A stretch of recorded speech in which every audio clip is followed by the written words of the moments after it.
So hey everyone, in this video we will see how to fix Frigidaire Gallery Nugget Ice Maker power light blinking, error meaning and reset. Fix 1 is perform a power reset. Unplug the ice maker from the power outlet, leave it unplugged for 5 to 10 minutes to allow for a full reset. Plug the unit back in, attempt to turn the ice maker on. Second fix is check the water supply and filter. Ensure the water reservoir is filled to the max line. If using an external bottle, check connection lines for kinks or blockage. For built-in refrigerator model, inspect the external water line behind the unit of kinks.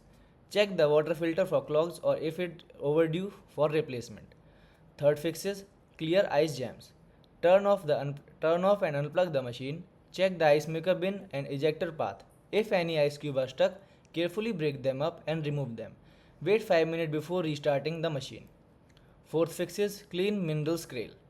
Empty the machine completely. Run the self-cleaning mode with a mixture of 1 part white vinegar to 10 part warm water.